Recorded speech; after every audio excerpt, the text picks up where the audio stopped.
Здравейте и добре дошли на моя YouTube канал. Казвам се Лалиана, за тези, които са за първи път.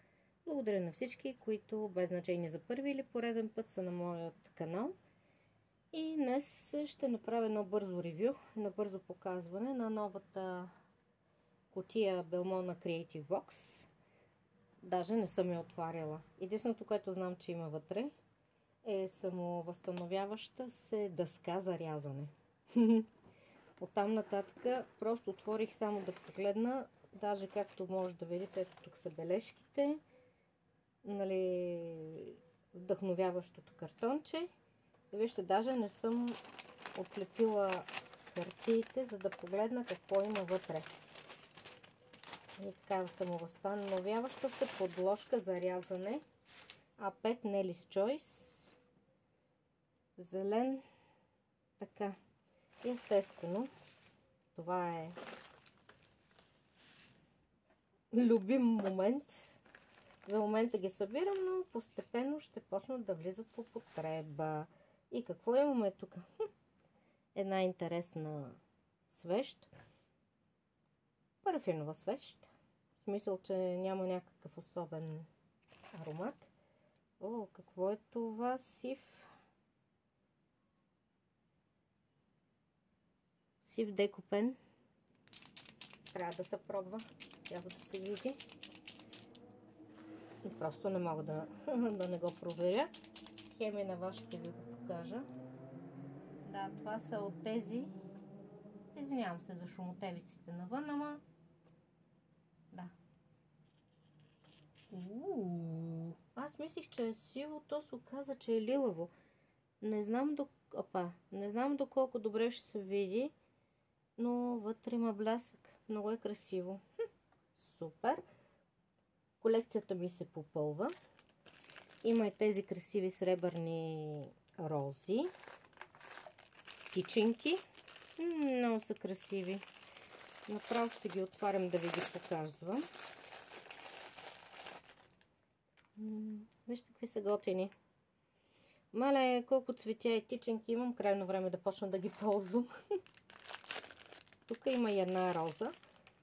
Да си призная, все още не съм гледала техните видеа за вдъхновение, така че ще видя какво предлагат. Съжалявам. Затварям, защото днес е 6 май и имам чувство, че всички луди са навън. Извинявам се, дано никой не се обиди. Това е такава бяла сатенена панделка. Направим впечатление, че до сега винаги има такива сатенени панделки. Различни цветове. Отново има от тези...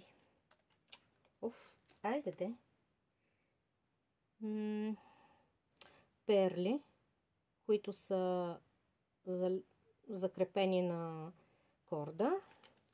Едни готини листенца. Те са от плат. Листенцата са от плат. Ще ми бъде интересно да гледам видеята. Вдъхновяващите видеа. Това е някаква кутийка. Да, определено трябва да гледам видеята. Това вероятно е основа. И това е самата кутийка. Вероятно е така. Ще видим. Да, отново има изрязан елемент честит празник. Да.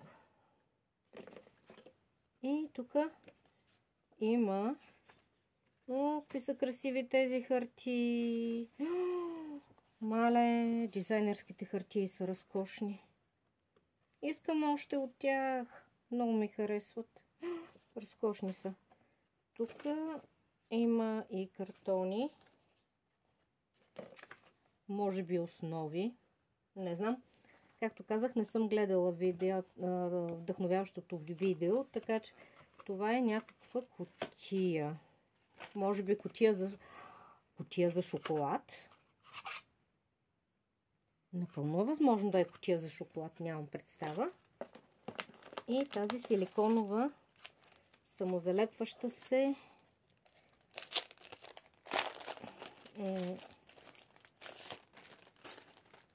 основа за рязане. Значи имам една голяма.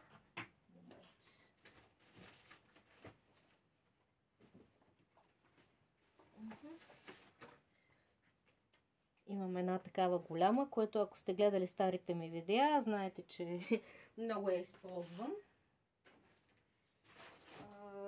Имам и една... Къде е сега? Съм сложила тук някъде. Един момент. Да, намериха.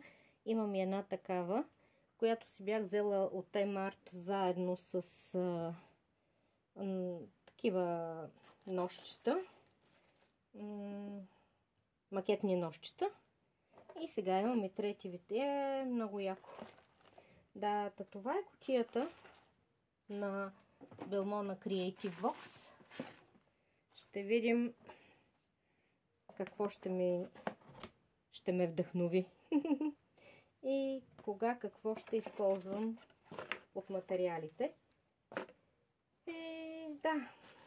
Ами, това беше кратко видео, но когато реша все пак да сътворя нещо, така както го направих с онази комбинация от различните кутии за Великден, клетката, ще се постарая да направя видео и да отбележа, че е с тези материали. Ами толкова от мене. Благодаря, че бяхме заедно. Надявам се да ви е било интересно и полезно. Ако обичате такива неща, имате желание, кутията заедно с доставката ми е 34 и стотинки, там нещо 70 лева, няма и 35 лева. Което искам да кажа, като човек, който е работил доста време в Emart и е редовен посетител, това е едно място, където, ако имате идея за какво говоря, там има в най-различни посоки творчески материали. И цените са сравнително добри. Им предвид сравнение качество-цена. Определено си струва цената. Особено с тази най-много... Отново има нещо, което най-много ми харесва и това е тази... как се води? Момент да видя. Тази самовъзстановяща се подложка. Защото това е А5. Показах ви, че имам още две и сега вече много по-спокойно мога да работя и да решавам как да творя. Толкова от мене. Благодаря, че бяхме заедно и до следващото видео. Бъдете здрави! Чао, чао!